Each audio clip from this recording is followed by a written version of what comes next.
Hello friends and followers, this is a special episode about how to film UFOs because so many people make mistakes, and if you follow my tips that I'm going to present to you here, you'll have the best UFO case footage and MUFON would be really happy to receive it. Always brace your camera in your hand, lean against a tree or wall, and if possible use a portable tripod. They're quite light nowadays and can fit into a pocket pouch, and you can get them for about $10 on AliExpress, and could improve your video quality immensely.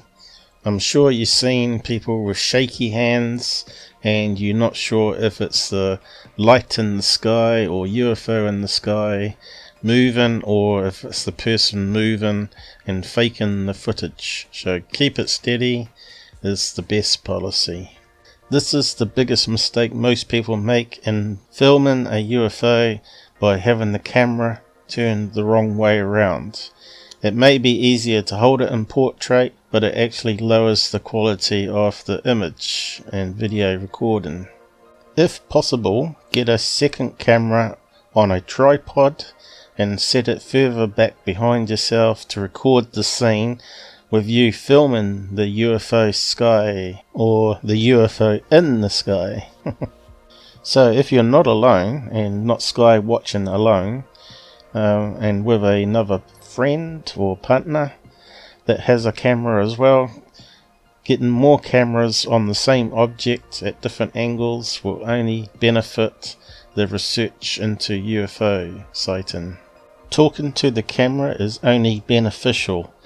Describe what you're seeing and show your excitement that you've caught something from another world.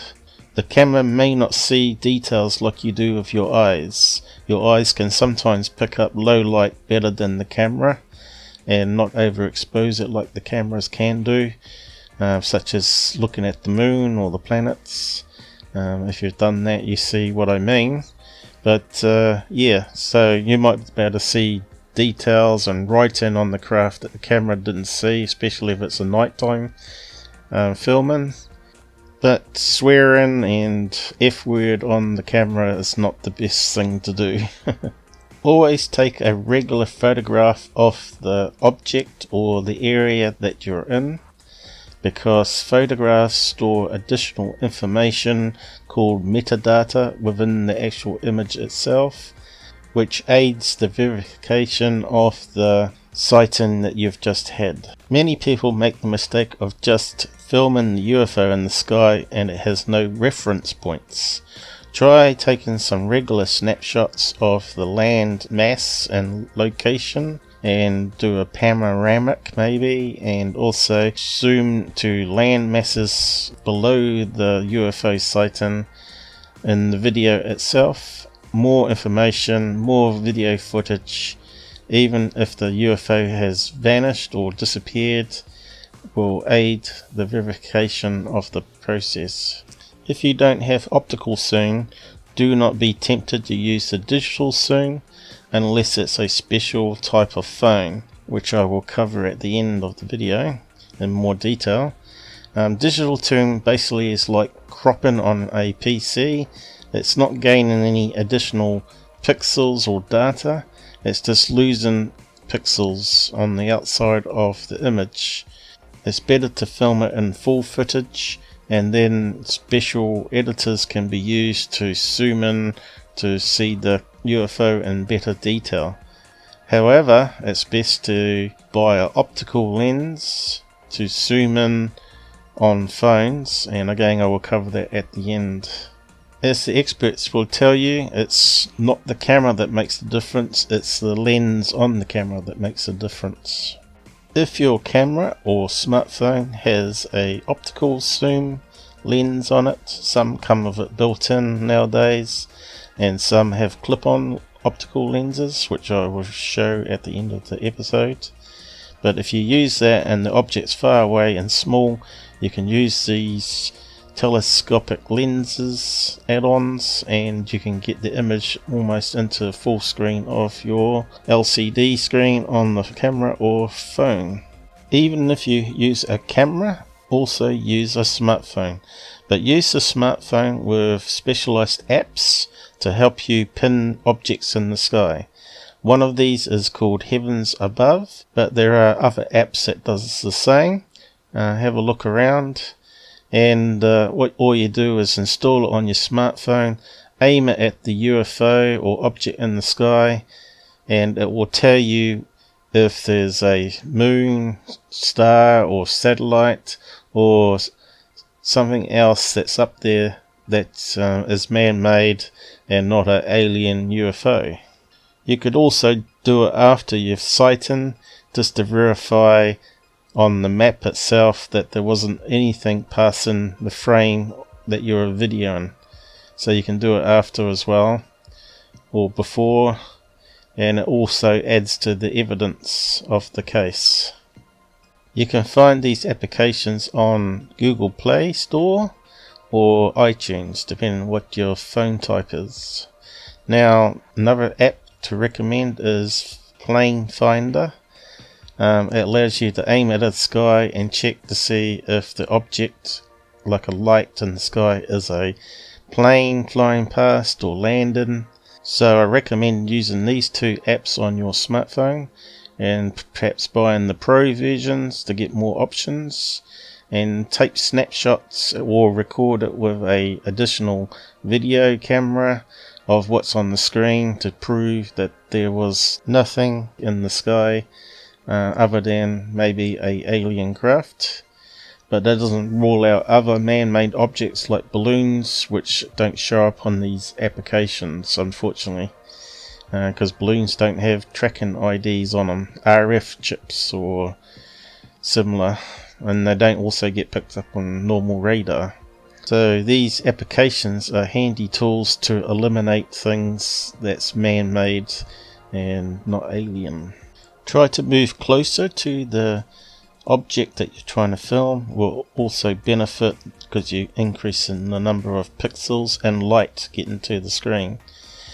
That depends if you've got no water in front of you, or grasses and plants that get in the way, and swamp and quicksand, of course, and stuff like that in the environment, which you may not be able to see at night time. So I recommend also getting a high powered torch, but you got to be careful using that so you don't give away your position to the alien craft that may be not noticing you filming them. Also, make sure that your camera is set for night mode for the right exposure settings. Some come with presets. Get familiar with the camera software on your smartphone and also on your specialized camera. And I think most of the people that buy professional cameras with telescopics generally know all this anyway. If you filmed at night time, it's always best to go back in the daytime and film the same location for additional information for the UFO case or the Field Investigation Unit from MUFON. They would be more than happy with all that extra effort you put in trying to document your UFO sighting beforehand. You might find footprints and additional material that could aid the case being extraterrestrial and not man-made. And last of all, submit it to MUFON. They have trained professionals that will come out to that location and do all sorts of measurements, including radiation and EMF, and do additional photographs and videos, and so they can get a detailed analysis of the whole event and prove beyond doubt that you had filmed a alien UFO or something top secret that we don't know about. So on to the additional information that I mentioned earlier. Now, the difference between optical zoom, it uses glass lenses in front of the CMOS and CCD chip inside the phone or camera, digital camera. And digital zoom uses software and algorithms to zoom into the image by using the pixels that it's got through the lens. So it's not the same quality. However, there are some new 20 megapixel cameras out and with double lenses and CCDs or CMOS chips on them that can digitally zoom and aid the camera zooming better. Or it uses a mixture of optical and digital zoom to enhance the footage even more.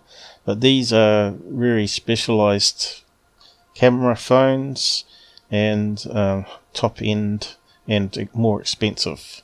Most cameras don't have this, so avoid digital zoom unless you're very sure what you're doing and the specifications of the camera tech that you're using. Here's a telephoto lens on front of a digital camera, and some of them can be quite long and have like 100 times zoom on them. And also you can get little telephoto lenses that clips onto your smartphone and gives you a nice times 10 optical zoom, or higher even. I think it goes up to times 30 now. And you also can get these little tripods so you can lay it on a table to stabilize what you're filming, or be hands-free and film a scene with you in it. So yeah, there's lots of add-ons and cool stuff out there. And you can also get a tripod that folds up into a pocket holder and hang on your belt, and it unfolds and gives you like a couple of meters high tripod, and it's super light and you can use it as a selfie stick. And you can find all these on AliExpress. They're cheap and they are very light. I demonstrated some I bought myself, and go and have a look at that episode if you've not seen it.